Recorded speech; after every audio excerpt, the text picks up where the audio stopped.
The next time your Asian mom tells you, "Don't eat too much KFC, it's bad for you," you might want to listen. Because, according to her, that deliciously finger-licking good chicken could give you acne, sore throat, and all sorts of bad stuff. So what made her say that? Well, welcome to the Asian food multiverse, where your diet isn't measured in calories, but in cosmic balance. I'm talking about the century-old belief that some foods are heaty and others are cool, not in temperature, but in energy. So here's how it goes. Ever gotten sore throats and outbursts of pimples? In traditional Chinese medicine, this means your body is on fire. And how would you put out that fire? You put it out by obviously drinking herbal tea. Or when you get a cold and have a runny nose, what do? Eat congee with ginger in it to raise your internal body heat. This worldwide view isn't just folklore, it shapes everyday decisions in billions of Asians' households. But here's the kicker. Is any of this actually real? Is there any biological evidence that foods like nuts or mango raise your body's internal heat? Or is it just one massive cultural placebo effect dressed up in ancient philosophy? Thus, in this video, we will uncover the truth behind Asia's Heaty food beliefs.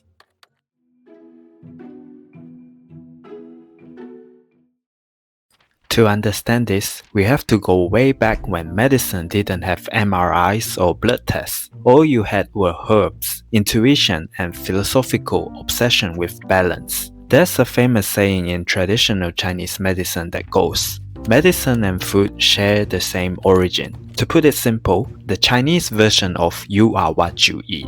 The earliest written reference to this idea came from the Yellow Emperor Canon of Medicine, which contains the phrase, "For any disease, one must first ask about their diet." This means that food has a direct relationship with disease, so dietary therapy is also a method to treat illness. In ancient societies, people discovered that many food could be used as medicine, and many medicines could be eaten as food. The boundary between the two was not clear. In fact, the food we eat now might initially be regarded as a type of medicine, and Chinese herbs themselves could also be served as food.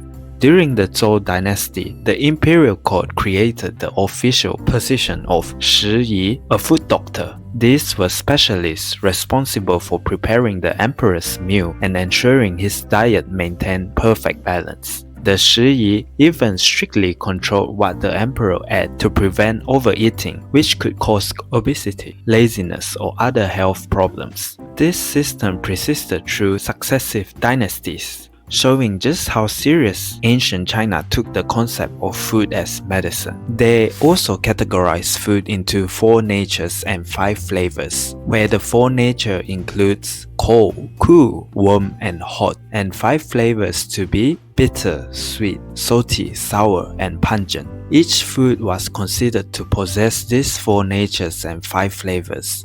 Therefore, the concept of medicine and food sharing the same origin means that Chinese medicine and food originated simultaneously. The book also stated, when eaten on an empty stomach, it is considered food. When eaten by the patient, it is considered medicine. But over time, as experience accumulated, food and medicine began to differentiate. After humans learned to use fire, cooking techniques gradually developed, and dietary therapy and medical therapy also became distinguishable. So, is there any scientific evidence for this?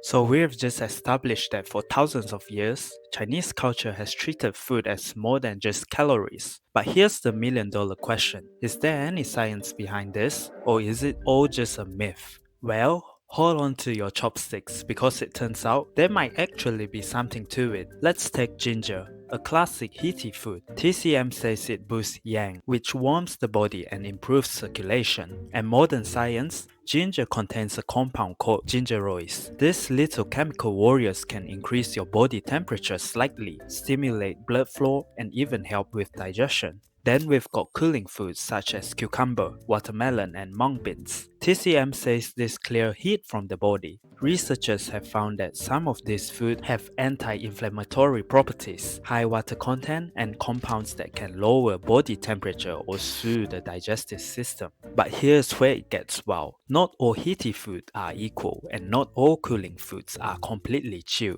Chili peppers, for example, are super spicy and technically hot, but eating them can actually make you sweat and cool your core temperature, a phenomenon called gustatory thermogenesis. And then there's the gut factor. Modern nutrition is discovering that what you eat affects your microbiome, the trillions of bacteria in your intestines. Hot, spicy, oily foods can shift the balance, sometimes increasing inflammation, which means, hello acne. Cooling foods such as leafy greens or herbal teas can have anti-inflammatory effects. In other words, your body is responding to what TCM calls hot and cold. So what we are seeing in this ancient framework, yin and yang, heaty and cooling foods, it's an early way of describing the physiological effect of food on the human body. And in some ways, modern science is catching up.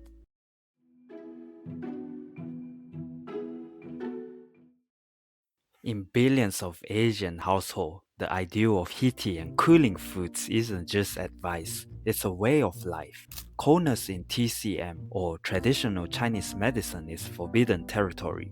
Unless your body is literally overheating, cold is the enemy. Why? Because from a TCM perspective, life itself is powered by warmth, that inner fire that keeps your organ moving, blood flowing, and mind sharp.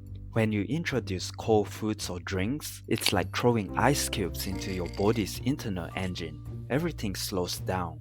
Blood circulation, digestion, even the natural detox process. Over time, that sluggishness builds up what practitioners call internal dampness. Basically, your body's way of saying, hey, I can't process this anymore. So, for example, you've got a cold and a runny nose. What do most Asian families do? They whip up a bowl of congee with ginger.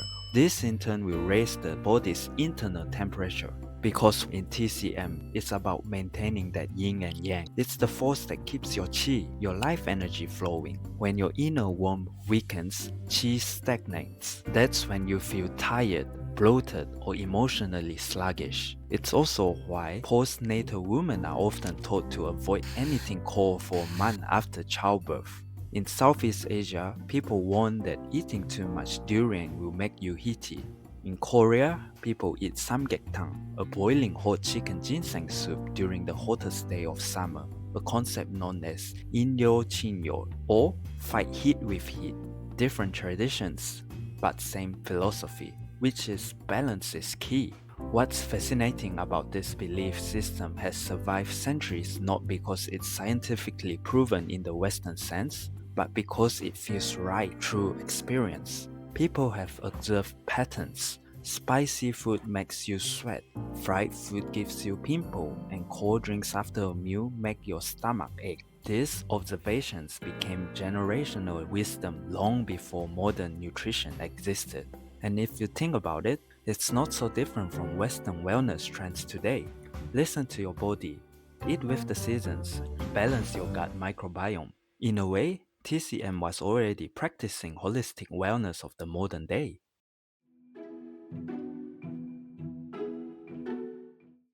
If there is one thing Asian medicine really nailed, it's that health isn't a one-size-fits-all. In TCM, every person has a unique body constitution, basically your body's natural setting. Some people are naturally more yang, which means they are warmer, energetic, and quick to sweat. Others are more yin, cool, calm, and prone to chills. And then there are the mixed type, the people who feel cold hands but have a red face after eating spicy food. What you eat, how you sleep, even how you react to stress, all of that reflects your constitution. Your constitution isn't fixed forever. It shifts with age, diet, lifestyle, even emotions. Here's the key idea.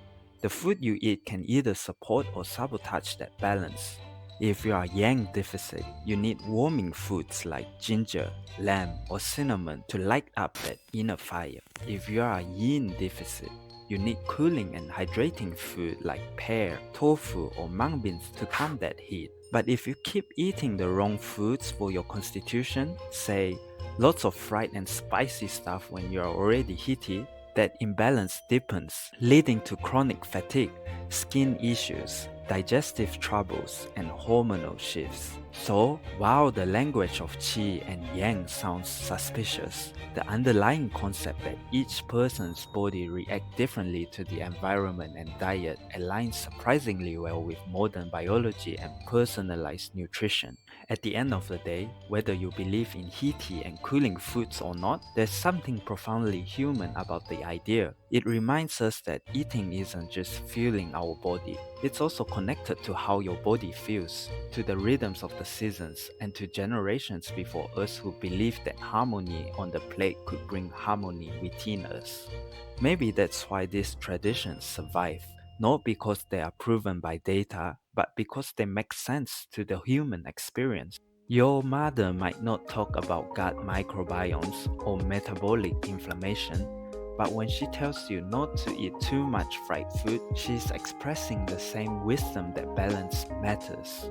That what you eat and how you treat your body shapes how your energy moves through the world. So the next time someone tells you, don't eat too much KFC, it's bad for you, maybe think about the underlying message.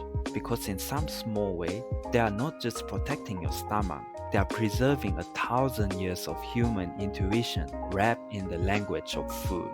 And that's all for today. Thank you for watching and peace out.